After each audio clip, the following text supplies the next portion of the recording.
Our next fighter is from Italy. Yes, he was born in the province of Bergamo, and he's played chess since he was 6 years old, so he better be good. He better be good for that. Oh, wait a minute, he also does Muay Thai. So let's not count him out yet. He might be a tough guy. So, join me in welcoming, in the red corner, weighing 73 kilograms, standing at 175 centimeters, Daniele Dada Rota!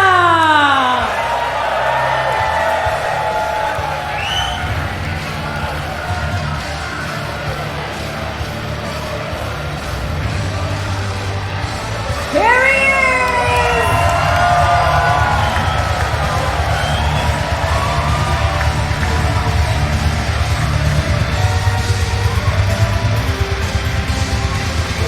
Here he comes, brandishing all his previous prizes. Getting some steam from the crowd. Give it up for Daniele Dada Rota! Italy, not a traditional boxing powerhouse. You mentioned Fabiano Caruana of the US earlier. He's actually Italian-born, I believe. Joining him in the ring. Yes, and represented Italy for many years, but there's this influential chess benefactor, Rex Sankfield, who persuaded Caruana, who has long lived in the States, to switch allegiance, and consequently the USA have become much more of a powerhouse on the world chess stage. Daniele Rota. Controversial And move. lost. So this is a grudge match to the finish. Yes, a grudge match for our final match of the night. So, let's make a big amount of noise.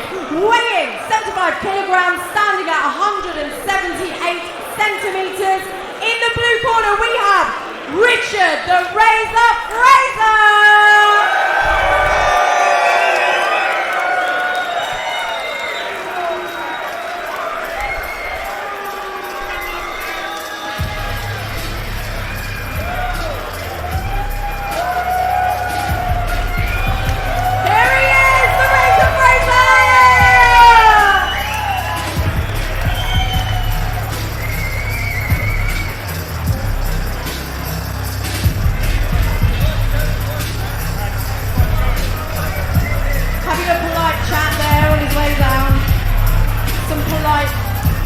High fives.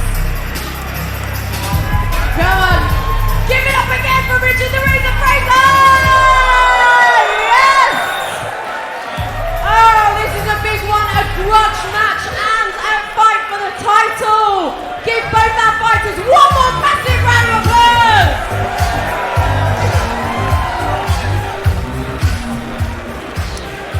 Razor, possibly a semi-ironic use there, given how hirsute Richard Frazer is looking. He certainly hasn't seen one himself in the last few months. Some sort of discussion going on in the ring there. Daniele looks up for it. There's a steely look of concentration in his eye. He does focused all the way from Bergamo, I believe, so he's come a long way, and he's not going to relinquish his belt lightly. And this is, as you were mentioning, a rematch title fight here. I mean, it's a European middleweight belt, no less. So you saw him carrying it into the ring there on his entrance. I think we're about ready to begin. They're putting the noise-cancelling headphones on. Chess, chess, chess.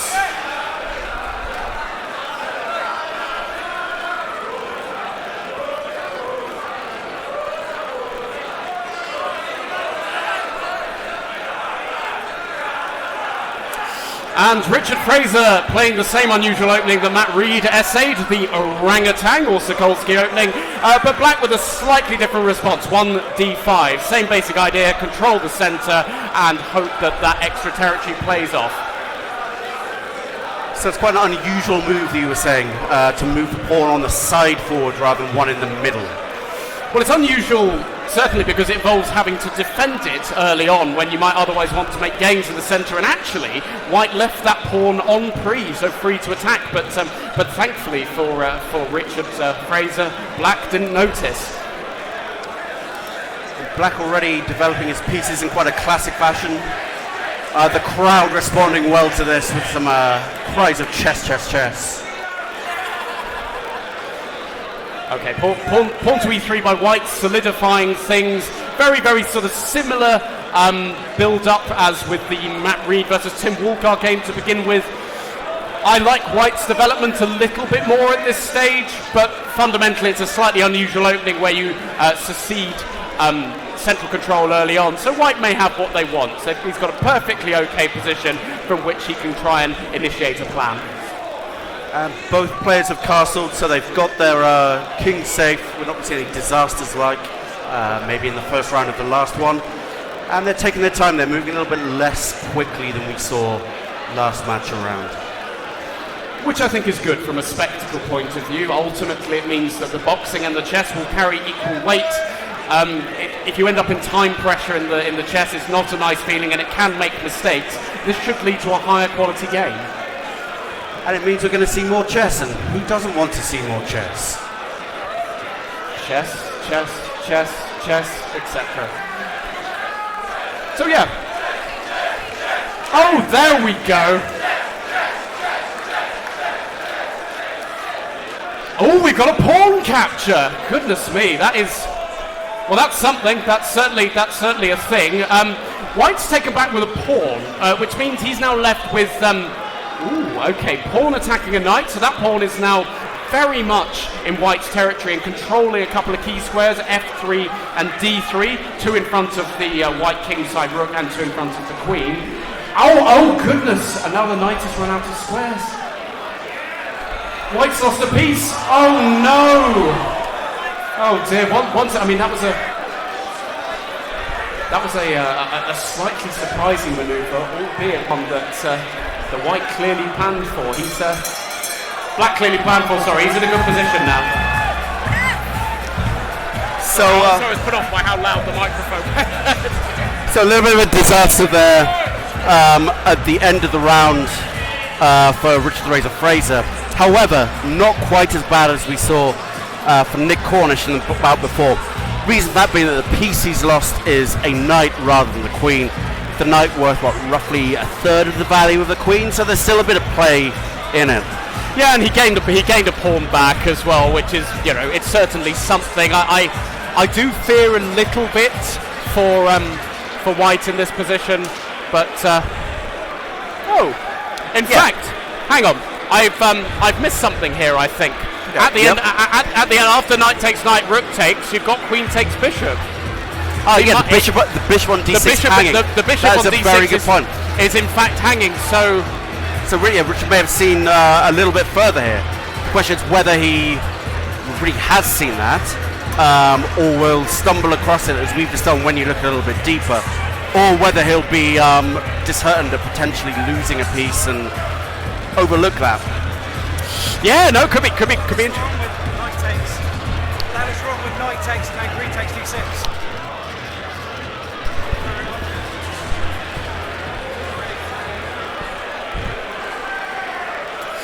Yeah, now on to the boxing. We'll see what these guys are made of. As I say, Daniele, Dada, Rota, a little bit of an unknown quantity in the boxing arena. What's your prediction, Chris? Richard, I've seen. Daniele, I've not. Certainly having some Mai Tai experience helps. So we'll see whether that translates into the boxing. He's certainly got the gear, so hopefully all the gear and some idea.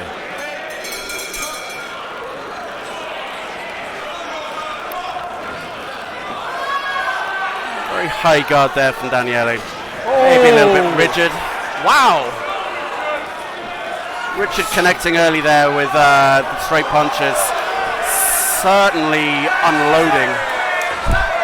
I mean, this is a really aggressive stuff. I mean, like, these guys are really going at it. So Daniele needs to either cover up a bit better or fire back a bit more, because he's getting tagged here by Richard.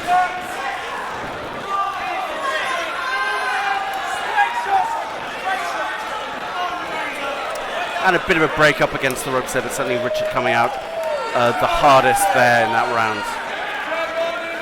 You could see them touch gloves after being broken up.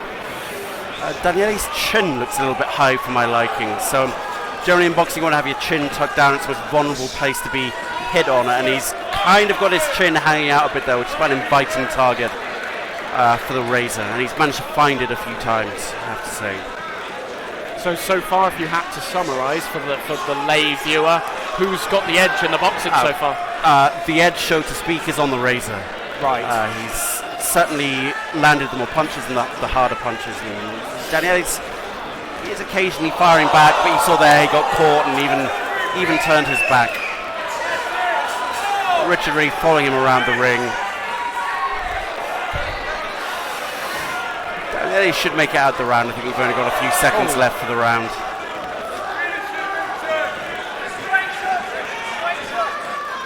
Daniele coming back into it, but his punch is not landing with such severity as to cause the Frazer immediate problems, I would say. But reminding him that he is in the fight and that stuff could come back the other way. But that said, a big right hook just landed from the Frazer. Certainly, I think Daniele after this round would be wanting to force things on the chest, because that's a clear round for the Frazer.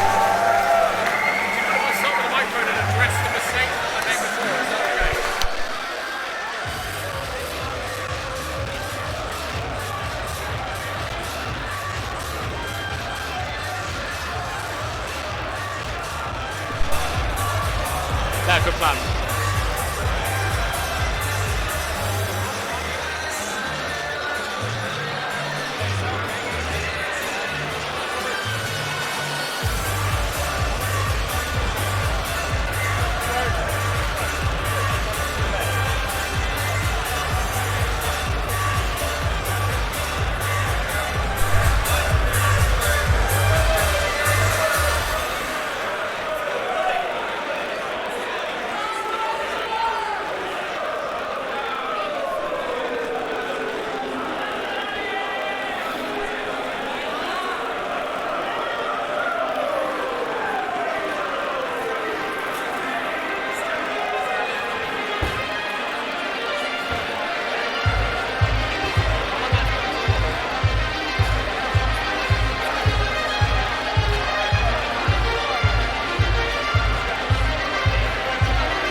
So, Chris and I were chatting in the break, and I said that Richard the Razor Frazer was losing a piece. I think I might have been wrong. In fact, it looks very, very close indeed. Chris, do you want to explain what's happened? Sure, so if Richard takes the knight that's there, that he can take in the middle of it, you see being pointed up the arrow, Black will take it back with the rook, and then if Richard's seen it, oh, hang on, you haven't even got the time going. Bit of a full start.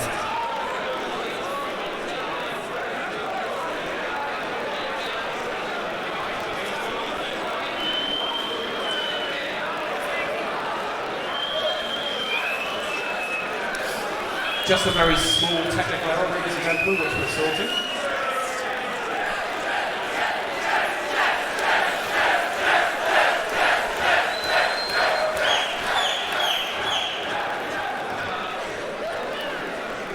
What's happened here is the clock has stopped working. We're momentarily frozen on time. So I'm just trying to fix this.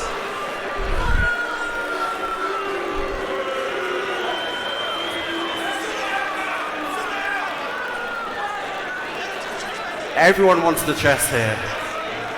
We don't want to leave them disappointed.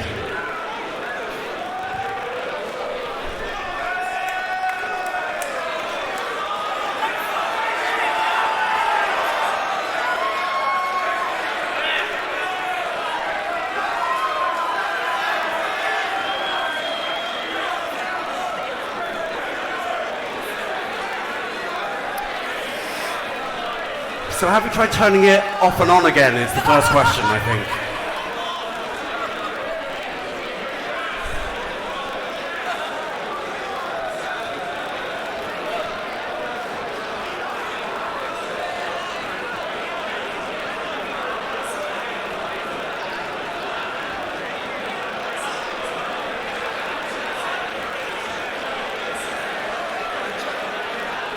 We've seen quite a few incidents tonight, haven't we?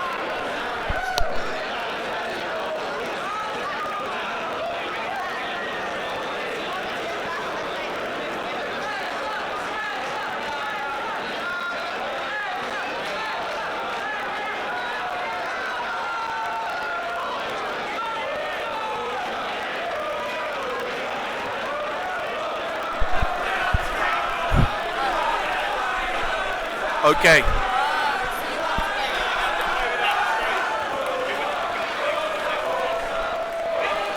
You're in.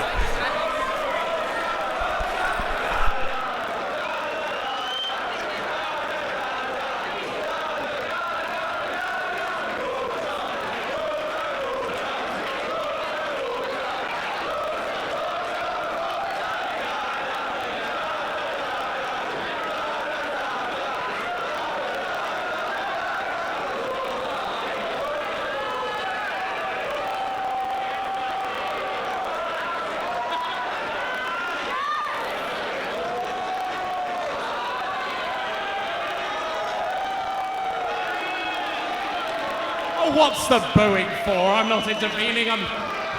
This next bit may require a bit of imagination. As it is, our solution is that I commentate from here. And I'm aware I might be blocking some people's views. So there's a camera there. What do we think? Chess.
This is not a blue screen of death, this is a plan.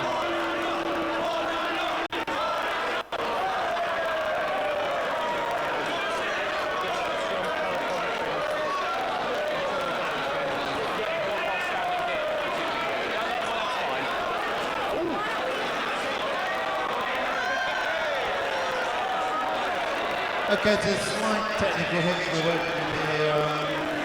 Hopefully we'll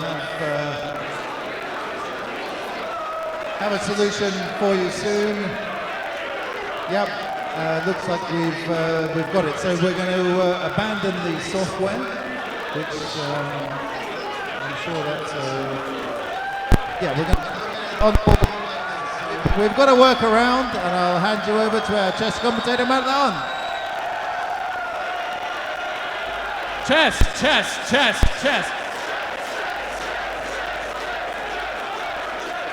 Christ, my face is red.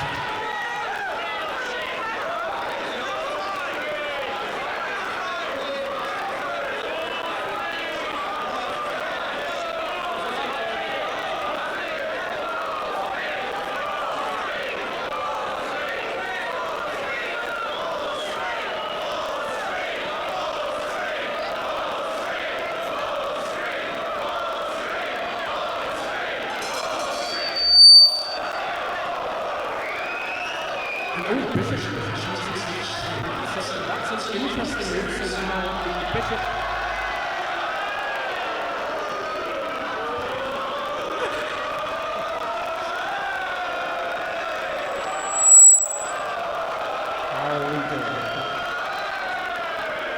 Okay, so, ooh, Black's just won a rook.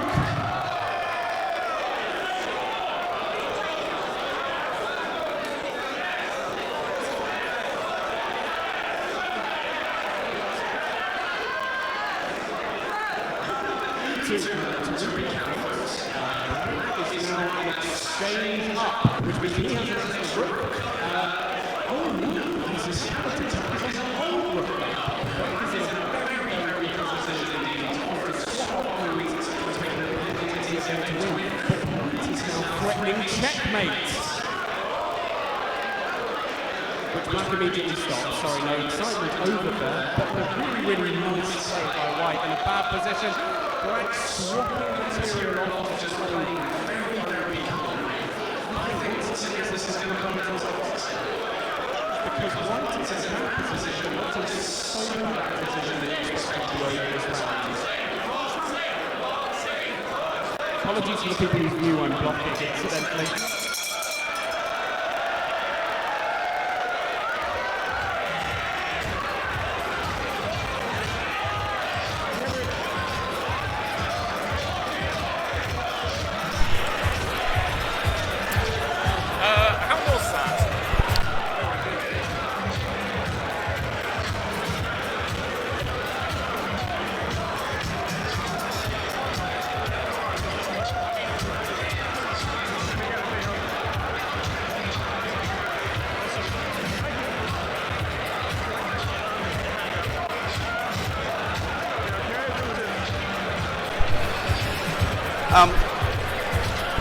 See myself on camera, my face is so red. Yeah, I mean, you weren't expecting to have to scramble into the ring. Let's hop back onto the stream. Do you want to do the live? Oh. Let's do it together.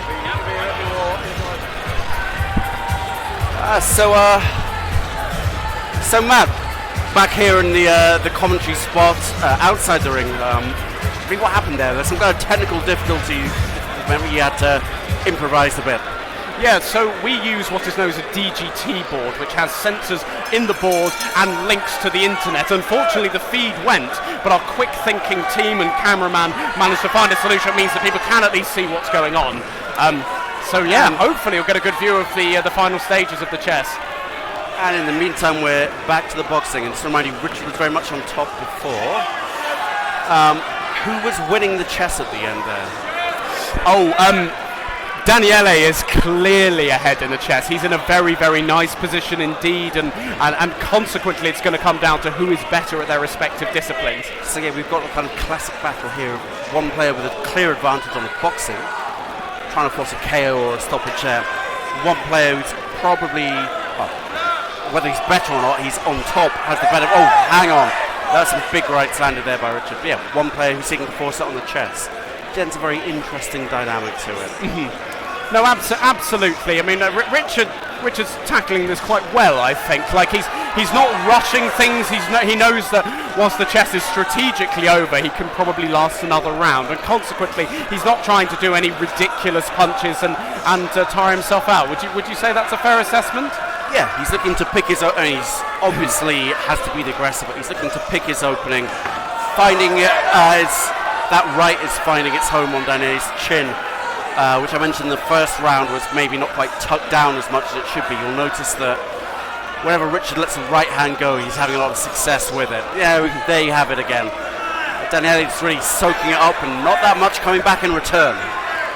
Yeah, Daniele's looking like he might be flagging slightly as well, which would be interesting. I don't think it should impact too heavily on his chest because his position's quite straightforward, but will he last another round of boxing if it comes to it?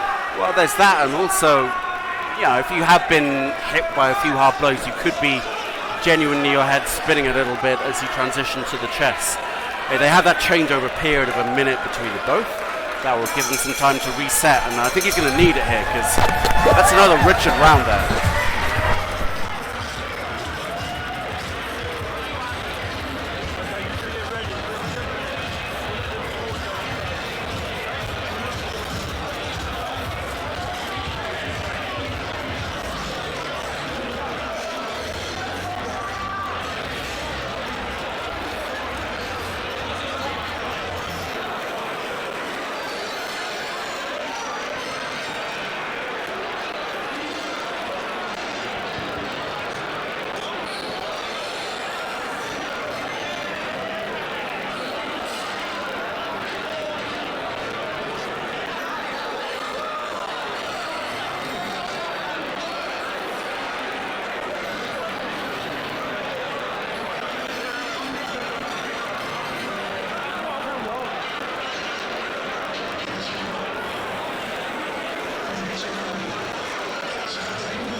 So clockwise, White has got 2 minutes and 14 seconds and Black has 4 minutes and 45 seconds. Huge time advantage to Blackpool, as mentioned, also Rook up.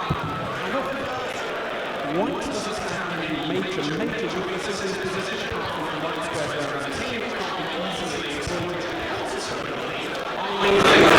White cannot hold around we'll see. So Black is playing queen f6, offering to swap off queens, which will damage his king's like structure, but ultimately when you risk much material ahead, it shouldn't matter. And it's swapped up queens! Simon is just can't describe it. Extraordinary now. What does White do? Certainly done with the swap. Rooks with that piece defensive job, single Black is going to threaten that next move. Moving on is Rooks to d8.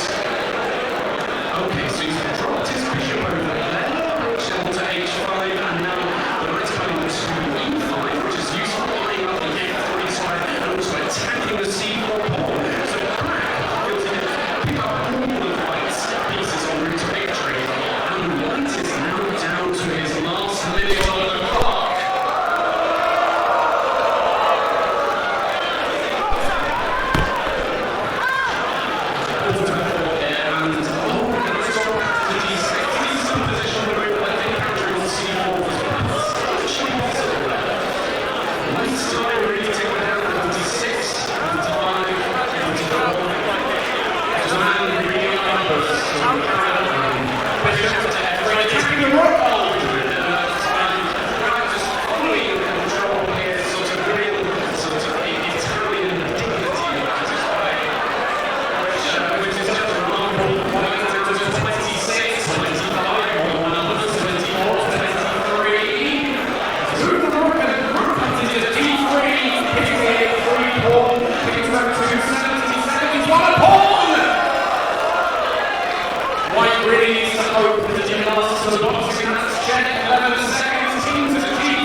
Three, two, one.